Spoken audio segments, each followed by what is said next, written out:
Hi hello friends, എല്ലാ കൂട്ടുകാർക്കും ഇന്നത്തെ എപ്പിസോഡിലേക്ക് സ്വാഗതം. ലയ പറയുന്നുണ്ട്, ഒരു കുഞ്ഞില്ലാതെ ഞാൻ ജീവിച്ചിരിക്കുന്നത്. ഒരു കുഞ്ഞിനെ ദത്തെടുക്കണമെന്ന് പോലും ഞാൻ ആലോചിച്ചുകൊണ്ടിരിക്കുകയാണ്. ഒരു ഉണ്ണാനും ഉറങ്ങാനും മാത്രം ഒരു ജന്മം തീരാൻ പറ്റില്ല എനിക്ക്. ഒരു കുഞ്ഞിന്, ഞാൻ എൻ്റെ വയറ്റിലെ കുഞ്ഞിന് ഒരു പേര് പോലും കണ്ടുപിടിച്ചിട്ടുണ്ടായിരുന്നു. അമ്മക്കറിയാവോ, എൻ്റെ സ്വപ്നങ്ങളെല്ലാം ഇല്ലാതായി. ഡോക്ടർ പറഞ്ഞു ദത്തെടുക്കാനായിട്ട്. എനിക്കിനിപ്പോൾ ദത്തെടുക്കാതെ വേറെ മാർഗ്ഗമില്ല, ചിലപ്പോൾ ഞാൻ ദത്തെടുത്തുനിന്നും ഇരിക്കും എന്നൊക്കെ പറഞ്ഞിട്ട് ലയ അവിടെ നിന്ന് പോകുകയാണ്. അപ്പോഴേക്കും മനസ്സിന് പറയണ്ട് മാധവനോട്, എടാ അവൾ എന്തൊക്കെയാണ് പറയണത്? മനസ്സ് മതിയായാലോട് നിനക്ക്. നിന്റെ അനിയത്തി ആഗ്രഹിച്ചത് ഇത് തന്നെയല്ലേ? മനസ്സിനുടെ വീട്ടിലേക്ക് ദത്തെടുത്ത ഒരു കുട്ടിനെ കൊണ്ടുവരാം, അനാഥ കുട്ടിനെ കൊണ്ടുവരാം. അതല്ലേ നിന്റെ അനിയത്തി ആഗ്രഹിച്ചത്?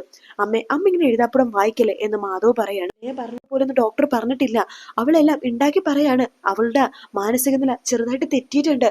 അവൾക്ക് നല്ലൊരു കൗൺസിലിംഗ് കൊടുക്കാൻ, നല്ലൊരു ഡോക്ടറെ കാണിക്കാണ് ഞാൻ നാട്ടിലേക്ക് കൊണ്ടുവന്നത്. അമ്മ എരുതിയിൽ എണ്ണ ഒഴിക്കണ പോലെ അവളോടൊന്നും പറയല്ലേ എന്ന് പറയാണ്. പറയണില്ലടാ, ഒന്നും പറയണില്ല. പക്ഷെ ഒരു കാര്യം ഞാൻ പറയാം, ഇതിനെല്ലാത്തിനും കാരണം ആ ഇഷിത തന്നെയാണ്, എനിക്ക് ഉറപ്പാണ്. അവളാണ് എല്ലാത്തിനും കാരണം എന്നൊക്കെ പറഞ്ഞിട്ട് മനസ്സിനെ അകത്ത് കയറി പോവാട്ടോ. അകത്ത് കയറി പോകുമ്പോഴേക്കും മാധവിടെ കരഞ്ഞുകൊണ്ടിരിക്കുകയാണ്. ഈശ്വര, ഈ ഒരു അവസ്ഥ എന്തിനാ എനിക്ക് തന്നത് ഈശ്വര? ഇങ്ങനെയാണെന്നുണ്ടെങ്കിൽ സ്നേഹിച്ച പെണ്ണിനെ തന്നെ എനിക്ക് തന്നൂടായിരുന്നോ? ഈ ഒരു വിധിയാണോ നീ എനിക്ക് തന്നത് എന്നൊക്കെ പറഞ്ഞിട്ട് കരഞ്ഞുകൊണ്ടിരിക്കുമ്പോ അശ്വിത് അങ്ങോട്ടേക്ക് വരുന്നുണ്ട്. മാധവേ, കഴിഞ്ഞ കാര്യങ്ങളെ കുറിച്ച് ഇനി ഒന്നും പറയണ്ട. കഴിഞ്ഞ കാര്യോ, അതിന് ഈ ജന്മം തന്നെ നടന്ന കാര്യമല്ലേ ഏട്ടത്തി ഇത്? എന്റെ മനസ്സിന്റെ വേദന ആരും എന്താ കാണാൻ സാധിക്കാത്തത്? ഞാനൊരു മനുഷ്യനില്ലേ, എനിക്കുണ്ടാവില്ല ചിന്തകൾ. ഏട്ടത്തി, ആദ്യം സ്നേഹിച്ച പെണ്ണിനെ ഒരു പുരുഷനും മറക്കാൻ സാധിക്കില്ല. അത് നല്ലതാണെങ്കിലും കയ്പുള്ളതാണെങ്കിലും മധുരമുള്ളതാണെങ്കിലും ആ പ്രണയം എപ്പോഴും മനസ്സിലുണ്ടാവും ഏടത്തി എന്ന് മാധവ് പറയാണ്. അത് കേട്ട് അശ്വിതയ്ക്ക് എന്ത് പറയണമെന്ന് അറിയില്ല. അശ്വിത അകത്ത് കയറി പോവാട്ടോ. അതിനുശേഷം കാണിക്കുന്നത് വിനോദിനെ ആട്ടോ. വിനോദ് അങ്ങനെ 101 വന്നിരിക്കുകയാണ്. ഇഷിത വാതിൽ വെക്കുമ്പോ വിനോദ്, വാ വിനോദേ, വാ കേറി വാ എന്ന് പറഞ്ഞിട്ട് ഇരുത്താണ്. എല്ലാരും ഉണ്ടല്ലോ, എന്താ പുതിയ ചർച്ച എന്ന് പറയുമ്പോഴേക്കും മഹേഷ് പറയണ്ടേ, വേറെന്താ, നിന്റെ വിവാഹക്കാര്യം തന്നെയാ പറഞ്ഞുകൊണ്ടിരിക്കണത് എന്ന് പറയാണ്. ആ സമയത്ത് മഞ്ജു പറയണ്ട്, വിനോദേ, കൈലാസേട്ടൻ പറയണത് 6 മാസത്തിനുള്ളിൽ നിന്റെ വിവാഹം നടത്തണമെന്നാണ് പറയണത്. നിന്റെ ജാതകത്തിൽ അങ്ങനെയാണത്രേ എന്ന് പറയുമ്പോഴേക്കും വിനോദ് ചിരിക്കുകയാണ്. ചേച്ചി, അതിനെനിക്ക് എവിടെയാ ചേച്ചി ജാതകം എന്ന് പറഞ്ഞ് ചിരിക്കുമ്പോഴേക്കും, പിന്നെ ചേച്ചിയുടെ കൈലാസളിനെ കുറിച്ചിട്ടേ, കൈലാസ സ്വാമികളെ കുറിച്ച് നാട്ടിലൊക്കെ ഇപ്പൊ നല്ല സംസാരം ഉണ്ട് കേട്ടോ. പിന്നെ ഒരുപാട് പൂജകൾ ചെയ്യേണ്ടത്രേ, സന്താനലബ്ധിക്കുള്ള പൂജയാണ് കൂടുതൽ ചെയ്യുന്നതെന്ന് കേട്ടല്ലോ എന്ന് പറഞ്ഞിട്ട് വിനോദ് ചിരിക്കുകയാണ്. മഹേഷ് പറഞ്ഞിട്ട്, എത്രയായാലും കോഴിക്കൂട്ടിലല്ലേ കുറുക്കന്റെ കണ്ണ് എന്താണെന്ന് പറയുമ്പോഴേക്കും, കണ്ടില്ല അച്ഛാ ഇവര് കളിയാക്കണത് എന്ന് പറയുമ്പോഴേക്കും, എന്റെ ഭർത്താവിനെ കളിയാക്കണത്, അതിനെ കുറിച്ച് നിനക്ക് മിണ്ടണ്ട എന്ന് പറയാണ്. അതെ, ഇപ്പൊ വിനോദ് വന്നത് വിവാഹക്കാര്യത്തിന് വേണ്ടിയിട്ടാണ് എന്ന് പറയുമ്പോഴേക്കും മഞ്ജിമ സ്വപ്നയുടെ അടുത്ത് പറ എന്ന് പറയാണ്. അപ്പോഴേക്കും സ്വപ്നയോട് പറയുന്നുണ്ട്, അതെ, വിവാഹകാര്യം എത്രയും പെട്ടെന്ന് വിവാഹം നടത്തണം. എന്തായാലും ഒരു വിവാഹം മുടങ്ങി, അതിൽ കുറച്ച് ക്ഷീണമുണ്ട് എന്ന് പറയുമ്പോ രാമനാഥൻ പറയുന്നു, ക്ഷീണോ? എന്ത് ക്ഷീണം? ഒരു ക്ഷീണവും ഇല്ല. എന്തായാലും ആ വിവാഹം മുടങ്ങിയത് നല്ലതായില്ലേ? വൈദ്യം കൽപ്പിച്ചതും യോഗിച്ചതും പാല് എന്ന രീതിയിലായില്ലേ? വിനോദേ, എന്തായാലും രാമ, ഞാനൊരു കാര്യം പറയാം. സുചിത്രയുടെ കാര്യം പറയാൻ വന്നെങ്കിൽ ഞങ്ങൾക്ക് താല്പര്യമില്ല. 100-ലെ സുന്ദരി അവിടെ തന്നെ ഇരിക്കട്ടെ എന്ന് മഞ്ജു പറയാണ്. ആ സമയത്ത് ഇഷിത പറയണ്ട്, അങ്ങനെയാണെങ്കിൽ വിനോദേ, നിന്റെ വിവാഹ നിശ്ചയം തലേന്ന് ഇനിയും മുടങ്ങാൻ ചാൻസ് ഉണ്ട് എന്ന് പറയുമ്പോഴേക്കും മഹേഷ് പറഞ്ഞു, അത് ശരിയാ, ആകാശ് മേനൻ ഇനിയും വിവാഹം മുടക്കും. അല്ല, അത് മാത്രല്ല, ഇവൻ സ്നേഹിച്ചത് സുചിത്രനെയല്ലേ? അവൻ സ്നേഹിച്ചത് വേണമെന്ന് ആഗ്രഹിച്ചത് സുചിത്രൻ തന്നെയാണ്. എന്റെ താല്പര്യം കൊണ്ടാണല്ലോ അവൻ പിന്നെ അത് വേണ്ടെന്ന് വെച്ചത്. എന്തായാലും സുചിത്രൻ തന്നെ അവൻ വിവാഹം കഴിച്ചാൽ മതി എന്ന് പറയുമ്പോ, അത് ഞങ്ങൾ സമ്മതിക്കില്ല എന്ന് സ്വപ്നവലി പറയാണ്. എടുത്ത വായിക്ക് ഇഷിത പറയുന്നുണ്ട്, അത് എന്റെ അടുത്ത് സുചിത്രയും പറഞ്ഞു ഈ വീട്ടിലേക്ക് എന്തായാലും കേറി വരില്ലെന്ന്. നേരാണോ സുചിത്ര അങ്ങനെ പറഞ്ഞോ തന്നോട് എന്ന് മഹേഷ് ചോദിക്കുകയാണ്. ആ സമയത്ത് ഇഷിതൊന്നും മിണ്ടുന്നില്ല. സ്വപ്നവലി പറഞ്ഞിട്ട്, എന്തായാലും അവൾ ഇവിടേക്ക് വേണ്ട, വേറെ നല്ല ബന്ധം കണ്ടുപിടിക്കാം എന്ന് പറയുമ്പോഴേക്കും മഞ്ജു പറയുന്നുണ്ട്, അതെ, വേറെ നല്ല പെണ്ണുങ്ങളെ കണ്ടുപിടിക്കാം, സുചിത്ര മാത്രമല്ലല്ലോ ലോകസുന്ദരിയായിട്ടുള്ളത് എന്ന് പറയുമ്പോഴേക്കും വിനോദ് പറയണ്ടേ, ചേച്ചി, എന്റെ വിവാഹക്കാര്യം തീരുമാനിക്കുന്നത് ഏട്ടനാണ്. ഏട്ടൻ പറഞ്ഞു കഴിഞ്ഞാൽ ഞാൻ അതിനെ സമ്മതിക്കും. അത് വേറെ ആരും ഒന്നും തീരുമാനം എടുക്കാൻ പറ്റില്ല എന്ന് പറയുമ്പോ മഹേഷ് പറയണ്ട, അതെ, ഞാൻ തീരുമാനിച്ചു കഴിഞ്ഞു, വിനോദിന ഉള്ളത് സുചിത്ര തന്നെയാണ് എന്ന് പറയാണ്. അത് കേൾക്കുമ്പോഴേക്കും മഞ്ജുമ ദേഷ്യത്തോടു കൂടി തന്നെ അകത്തേക്ക് കയറി പോവാണ്. രാമനാഥൻ പറയുന്നുണ്ട്, സ്വപ്നം, ഇതൊക്കെ ആലോചിച്ച് തീരുമാനം എടുക്കാം എന്ന് പറയുമ്പോഴേക്കും സ്വപ്നം വലിയ അകത്തേക്ക് പോവാണ്. അല്ല, സ്വപ്നം എങ്ങോട്ടേക്കാ പോണത്? ആലോചിക്കാൻ പറഞ്ഞില്ലേ, ഞാൻ ആലോചിച്ചിട്ട് വരാം എന്ന് പറഞ്ഞിട്ട് അകത്ത് കയറി പോവാണ് സ്വപ്നവല്ലി. രാമനാഥൻ പറയുന്നുണ്ട്, സ്വപ്നത്തിന്റെ മനസ്സ് ഞാൻ മാറ്റിക്കോളാം, നിങ്ങൾ വിവാഹം എത്രയും പെട്ടെന്ന് നടത്താനുള്ള തീയതി ആലോചിക്കേ, അധികം നീട്ടിക്കൊണ്ടു പോകണ്ട എന്ന് രാമനാഥൻ പറഞ്ഞിട്ട് രാമനാഥൻ അകത്തേക്ക് കയറി പോവാട്ടോ. ശേഷം വിനോദ് പറയുന്നുണ്ട്, ഏട്ടാ, ഈ കാര്യം പറയാനായിട്ടാണ് ഏട്ടൻ ഏട്ടനെ വിളിച്ചു വരുത്തത്? വെറുതെ സമയം പോയല്ലോ. ഇത് നിസ്സാര കാര്യമില്ല. ചേട്ടൻ തന്നെ തീരുമാനത്തിൽ എന്താ ചെയ്താൽ മതിയായിരുന്നു. പിന്നെ ഇതിന്റെ പേരിൽ ഏട്ടനും എടുത്ത് പിണക്കമൊന്നും വേണ്ടട്ടോ. ഞങ്ങൾക്ക് എന്ത് പിണക്കോടാ എന്ന് മഹേഷ് പറയാണ്. അല്ലെങ്കിൽ തന്റെ ഏട്ടത്തി പറയട്ടെ എന്ന് പറയുമ്പോൾ ശരി ഏട്ടത്തി, ശരി ഏട്ടാ, ഞാൻ ഇന്ന് പോയിട്ട് വരാം, കുറച്ച് തിരക്കുണ്ട് എന്ന് പറയട്ടെ വിനോദ് പുറത്തേക്ക് പോവുകയാണ്. വിനോദ് പുറത്തേക്ക് പോയി കഴിയുമ്പോഴേക്കും മഹേഷ് ഇഷിതയും കൂടി മഹേഷ് പറയുന്നു കേട്ടോ, എടോ സോറി. എടോ അല്ല, എടി എടി എന്ന് പറഞ്ഞാൽ മതി. ഇങ്ങനെയാണെങ്കിലേ മഹേഷിന് സോറി എഴുതിയിട്ടൊരു ബോർഡ് പോക്കറ്റിൽ വെച്ചാൽ പോരെ. എന്നിട്ട് റെഫറിയൊക്കെ കാണിക്കുന്ന പോലെ സോറി പറയേണ്ട സമയം ആ പോക്കറ്റിൽ നിന്ന് കാർഡ് എടുത്തിട്ട് ഇങ്ങനെ കാണിച്ചാൽ പോരെ. അതാകുമ്പോ ഇത്ര എളുപ്പമുണ്ടല്ലോ എന്ന് പറഞ്ഞിട്ട് ഇഷിത അകത്ത് കയറി പോവാണ്. മഹേഷ് ആകെ ചമ്മി നിൽക്കുവാട്ടോ. പിന്നീട് കാണിക്കണ മാഷിനെയും പ്രിയാമണിനെയാണ്. അവര് പരസ്പരം സംസാരിച്ചുകൊണ്ടിരിക്കുക കേട്ടോ. പ്രിയാമണി പറയണ്ട, മാഷെ അനുഗ്രഹയുടെ സംസാര രീതിയൊക്കെ ശ്രദ്ധിച്ചോ, അവള് ഭയങ്കര ആക്റ്റീവാണ്, പഴയ പോലെയല്ല. അപ്പൊ മാഷ് പറയണ്ട്, അതെ, അവൾ പഴയ പോലെയല്ല, അവൾക്ക് എന്തൊരു സന്തോഷമാണ്, വിവാഹം മുടങ്ങുന്ന ഒരു വിഷമവും അവൾക്കില്ല എന്ന് പറയുമ്പോഴേക്കും പ്രിയാമണി പറയണ്ട, അതെ, അത് മാത്രല്ല അനുഗ്രഹയുടെ ഇപ്പത്തെ തീരുമാനം എന്ന് പറയുന്നത് സുചിത്രയുടെയും വിനോദിന്റെ വിവാഹം എത്രയും പെട്ടെന്ന് നടത്തണമെന്നാ പറയണത്. ആ കുട്ടിയുടെ മനസ്സ് കണ്ടോ മാഷെ, ആർക്ക് സാധിക്കും ഇങ്ങനെയൊക്കെ ചിന്തിക്കാനായിട്ട്? അവളൊരു നല്ല പെൺകുട്ടിയാണ്, അവളെ കിട്ടുന്ന പുരുഷൻ ഭാഗ്യവാനാണ് എന്നേ ഞാൻ പറയുള്ളൂ. അതെ, അത് താൻ പറഞ്ഞ സത്യമാണ്. അവളെ കല്യാണം കഴിക്കുന്ന ആള് ഭയങ്കര ഭാഗ്യം ചെയ്തൊരാള് തന്നെയാണ് എന്നിങ്ങനെ പറഞ്ഞുകൊണ്ടിരിക്കെ തന്നെ അവിടേക്ക് ഇഷിത വരുവാട്ടോ.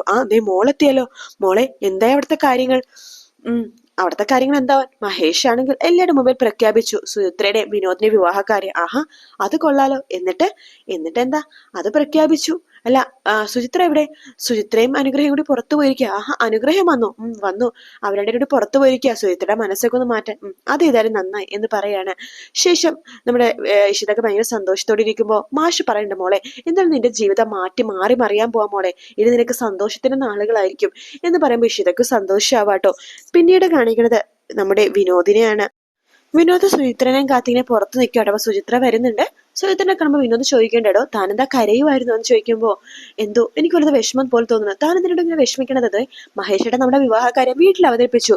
എന്റെ വീട്ടുകാരും തന്റെ വീട്ടുകാരും വിവാഹത്തിന് സമ്മതിച്ചു. ഇനി നമ്മുടെ വിവാഹമാണ്.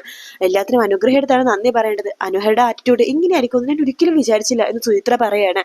അവൾക്ക് വേണ്ടിയിട്ട് ഞാൻ എന്റെ ജീവിതം ഒഴിഞ്ഞു കൊടുത്തു, പക്ഷെ ആ ജീവിതം അവൾ എനിക്ക് തിരിച്ചു തന്നു എന്ന് പറയുമ്പോൾ, അതെ, അവളുടെ ആറ്റിറ്റ്യൂഡ് എന്നെ അത്ഭുതപ്പെടുത്തുന്നത് എന്ന് വിനോദ് പറയണം. വിനോദ് പറയണ്ട്, സുചിത്ര, ഇനി സന്തോഷിക്കേണ്ട നാളുകളാണ്. നമുക്കുണ്ടായ മനസ്സിലെ ക്ഷതമൊക്കെ നമുക്ക് മായ്ച്ചു കളയാം. തന്നെ ഇന്നത്തെ പ്രോഗ്രാം എന്താ? എനിക്കൊരു പ്രോഗ്രാമില്ല. വിനോദ് പറ, എന്താ പ്രോഗ്രാം? നമുക്കൊന്ന് ഔട്ടിങ്ങിനൊക്കെ പോയാലോ? മനസ്സിലാ വിഷമൊക്കെ ഒന്ന് മാറ്റിക്കളയാം. ശരി എന്ന് പറയുമ്പോഴേക്കും വിനോദ് കൈ നീട്ടുവാണ്. കയ്യിലേക്ക് സുചിത്ര പിടിക്കുകയാണ്. ശേഷം വിനോദ് പറയണ്ട്, ഇഷ്ടമാണ് ഒരുപാടെന്ന് പറയുമ്പോ നമ്മുടെ സുചിത്രയും പറയാണ്, അതെ, ഇഷ്ടം വീണ്ടും തുടങ്ങുവാണ് എന്ന് പറഞ്ഞിട്ട് രണ്ടുപേരും കൂടി കൈ പിടിച്ചിങ്ങനെ പോകുവാട്ടോ. പിന്നീട് കാണിക്കുന്നത് ലയേനെ ആട്ടോ. ലയ ആകെ വിഷമിച്ചിരിക്കുന്ന സമയത്ത് മനസ്സിന് അടുത്ത് തന്നെയുണ്ട്. പിന്നെ മാധവുണ്ട്.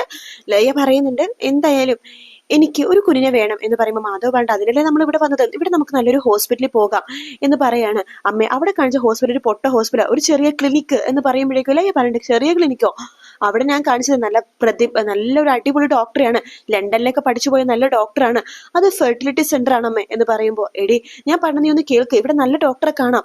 നമുക്കൊരു ഡോക്ടർ പറഞ്ഞതുകൊണ്ട് അത് നമ്മുടെ വിധിയാവില്ല.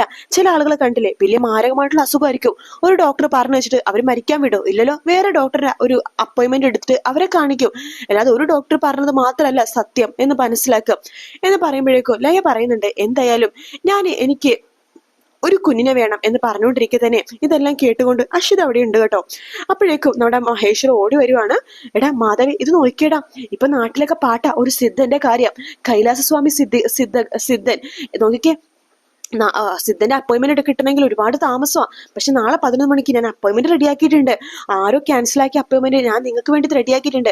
ഏട്ടൻ എന്തൊക്കെയാ പണത്? ഇതൊക്കെ ഉടായ്പാണ് ഏട്ടാ, ഭയങ്കര തട്ടിപ്പാ. എടാ നീ എന്തൊക്കെയാ പണത്? ഉടായ്പയുടെ സത്യോടാ.